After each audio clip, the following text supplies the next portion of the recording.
don't want to scare anyone, but I'm going to give it to you straight about Jason.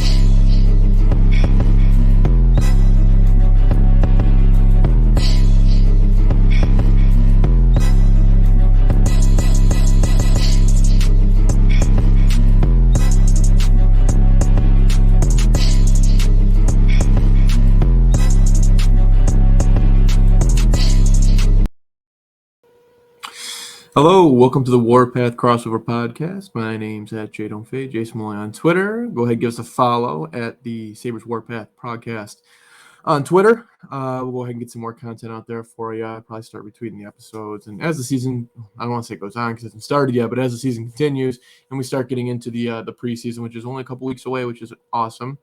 We'll start tweeting out some more content, probably some highlights and things throughout the year. And, of course, more episodes to come because there'll be more things going on in Saberland. So, till that time, single season tickets, and those have been on sale for a while, but single game tickets, individual game tickets, have started to go on sale for our Buffalo Sabres. I, like most people, probably trying to pencil in one night. If that one night is the Ryan Miller night, we did talk about that in the last podcast previous to last podcast. And just about how important that's going to be and how awesome that's going to be and probably how the vibe's going to be in that building. Similar to not this past year, but the year prior, we did because of the Sabres 50th anniversary or whatnot, we didn't do it, but the Sabres did 70s night, I believe, 80s night, 90s night, 2000s night, and 2010s night, which I'm sure wasn't great seeing as it was all drought, but the 2000s night I was in attendance. That was pretty cool. They had Sabretooth, like the original, come down from the rafters. They played Welcome to the Jungle. I mean, they played the Google. They played everything. And it's a pretty emotional night there, I'd say, because it was really that was back when we still had, Jack and others and Reinhardt and Risto, but that was a night that was definitely special feeling there. We won that game in overtime, I believe, on an Erod. I know it wasn't Erod. Was it? Maybe it was Erod. I don't think it was. It couldn't have been. He was already gone by then, maybe. But either way, there was an overtime goal that was scored that night that we won on, and it was like, oh, we're good. That's fine. And then, of course, more losses ensued. But that was the year prior to last. This past year is a little bit more promising, of course. Hopefully, the year upcoming will be even more promising. But to dive into promising things, right, and what our main and only topic is today, that's the Tage Thompson contract extension. And I think myself, like most of you, were probably a bit surprised by it. Now, were you surprised that the Sabres brought him back in and we're going to retain him and have him on the ice again this year for them? Probably not. I wasn't either. But I was surprised in the form in which they went about doing that. And that was the huge contract extension that he just got. 7 years, $50 million. I think some of the first things I saw were that we won the trade with the Ryan O'Reilly trade and things along that line that have to do with us basically either winning the trade or losing the trade. And I don't know that you can take one specific. I guess you can because you're taking Ryan O'Reilly to the trade. But if you can take one specific player, I'd say Tage Thompson's probably been the most productive out of everybody that's come over here with Sabaka and another man who wasn't here long, and on top of that, the first round pick, which hasn't turned into much yet. I believe that was Ryan Johnson that we used that pick on, and he's not in the bigs yet, this isn't baseball, not in the bigs. He's not in the league yet, so we'll see though. In Rochester, hopefully he does well, and he's up here and is a nice solid D man for years to come, and then maybe we do officially win that trade if you weigh it out. But let's take a look at Mr. Thompson's stats before we go into the numbers of the contract. And I'll give you my take on it towards the end here. So last year, and actually, it's probably better that we start from when he became a Buffalo Sabre, so you can kind of get the trajectory of why they may have paid him out this deal or why General Manager Kevin Adams thought that this was a good move to make. You'll hear my take on it after, right? So he had his first all go from his rookie year, right? So rookie year in St. Louis, 41 games played, 9 points recorded. Obviously not great, but I'm pretty sure he was toting the fourth line at that point. It's 3 goals, 6 assists, 9 points total. Plus minus was minus 12. Not very good, of course. 3 even strength goals, though, right? So that's good. They weren't like cheap power play goals. Not that power play goals were cheap, but he did have a power play point, I believe, 5. So it was 8 even straight points out of the 9. So that's good to see, right? That means 5-on-5 he's winning, or at least was winning at those times because it's only 9 goals. But jumping to the next year is when he comes to Buffalo, and he played an ass load of games. He was toting about the third or fourth line at that time as well, though, I believe, even with the weaknesses in the roster. 65 games played, only a measly 12 points scored, or 12 points scored, yes. 7 goals, 5 assists, and this is even worse, minus 22. Not good, right? So we'll go to the next year. He spent a lot of time in Rochester that year. He played 1 game, I believe. Buffalo, he didn't record a point. I don't know that he even had any shots. No, he didn't have any shots that year. So that was 2019, 2020. Excuse me. Then we go to the year after, which is the year before this last year. 2020, 2021 campaign. 38 games played, still splitting time in Rochester at that point. But like I said, 38 games played, 8 goals, 6 assists, 14 points, minus 6, a little bit better, right? Not great, but better. Of course, you can be in the pluses. That's always best. Like I said, 8 goals, 6 assists, 14 points total. Even strength goals, 6 out of the 8. 2 on the power play, 5 points. So he had 11 points. So he's getting points like even strength, meaning he's winning 5-5. And you would look at the man and you would think that because he's huge, he's tall, he's got a little bit of stride, he's got long stride, so he's got speed naturally. But what he's really got is a very, very, very good shot. He's got a hell of a shot, slap shot and a wrist shot. I think his wrist shot's much more powerful than the slap shot, but the wrist shot is sick. And it's just aiming it, right? And he's gotten better at that. His location, his accuracy, even the timing, to be honest with you, the times in which he picks the shoes. And I think the spots in the ice in which he picks the shoot as well are even better. Let me see here. I'm just pulling up the rest of his stats here. Let's see here. Little computer issues here. So let's see here. Yeah. So last year's a great year. This is this is exactly what got him paid.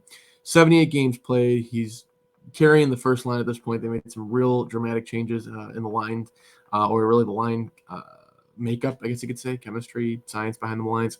78 games played, 38 goals, 30 assists, 68 points.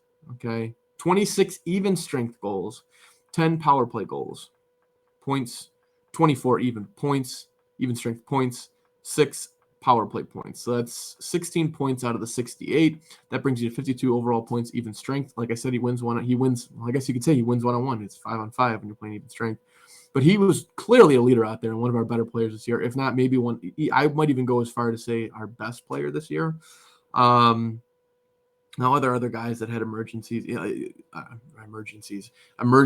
or re-emergencies in some cases, like Jeff Skinner. He had a great year. Hopefully he can carry that on. And Jeff Skinner's a guy that, to make that contract make sense, he's got to put up 30 goals a year. He's not a guy that's going to give you a ton of points on assists and whatnot. He's got to score goals. He's a goal scorer. He's a grinder. He's a hustler. That's what he does. He gets the grimy, the gritty goals, but he gets in there and does it. And he also can skate pretty well too, which is probably why he puts himself in position to score a lot of those goals. But regardless, back to Tage Thompson, 78 games played, 68 points. That's pretty close to on pace for a point a game. Also, he had kind of an underrated stat here, 25 block shots, which is a lot. Even if you look at the game or the year where he played 65 games, he only had 9 block shots. And yeah, he was in the fourth line, but it's fourth line versus fourth line. I mean, he really stepped up with the block shots.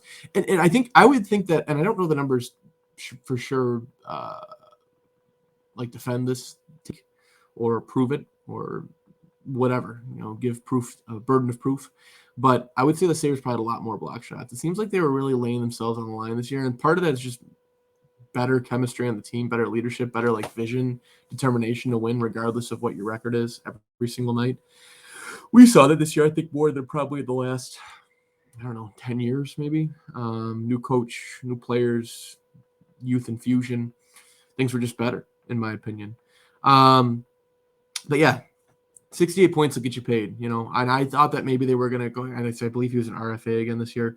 They would have probably just, let's milk this and we take it to arbitration, and maybe even at best, like a 2 or 3 year, like we did with Rasmus, with Dahlin. last year, right? We gave him I think $7 million a year, or maybe it was $9 million a year, something like that. We gave him something modest, but good pay. Like, like, we respect you, but here you go. You know what I mean? Like, take this for the next couple of years, and then we'll see where we're at if we want to move you. And it all these contracts don't depend on like the money. I think with the Sabres, I think all depends, like, we're going to see where we're at performance wise to see if we're going to hang on to you. And if we are going to hang on to you, how long we're going to hang on to you for. And if not, we're going to trade you. Tage Thompson, I like the deal. They are clearly saying, hey, we believe in you, kid.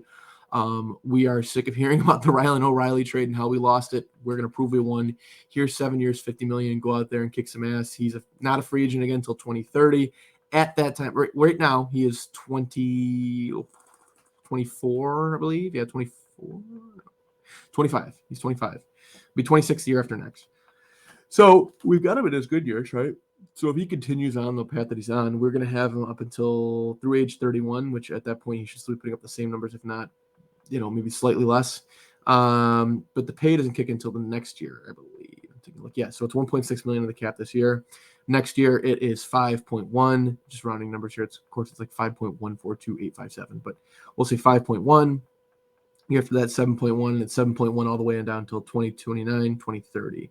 Hopefully this isn't a contract. Like, this is the first big contract other than Jeff Skinner. Like, this is the first real big contract that has been worked out by GM Kevin Adams, and we'll have to see what happens, right? I thought at one point the Sabres were afraid to start paying people.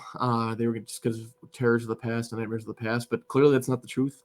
I do love the contract. It's just to get into my take finally here and get out of the numbers and the, unbiased stats and whatnot. But my bias is I like the contract. I like the deal. I think it means a lot more than like just that you're paying a guy that's really good and you want him on your team. Like, you're paying a guy. To us fans, it means like you're really trying. Like, these are guys you want to look, if you have a true plan. This is finally starting to come together. It started to come together the last couple of years. Now it's really starting to come together. Like, hey, this is our guy.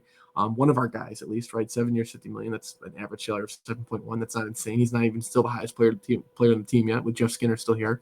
But it means you're willing to pay guys that you like, or guys are going to be willing to earn it. And if they're not going to earn it, then they're not going to be here. And if they are going to earn it, then they're going to be here. And that means a lot to us, being the franchise that lost both Chris Drury and Daniel Brayer in the same year, thinking, oh man, well, we're probably gonna get both. They're thinking like, all right, we're at least gonna get one. All right, we're at least gonna get Drury, and then getting nothing. It just hurts. So locking guys up and locking them up early means a lot to me. I don't know. You guys can tell me your takes in the comments here. I'm gonna hop off tonight. Just wanted to break that down for you. I thought it was huge news, the Tage Thompson contract. Episodes will start getting longer as we go in. We are entering the preseason pretty soon here. Like I said, individual game tickets are on sale now.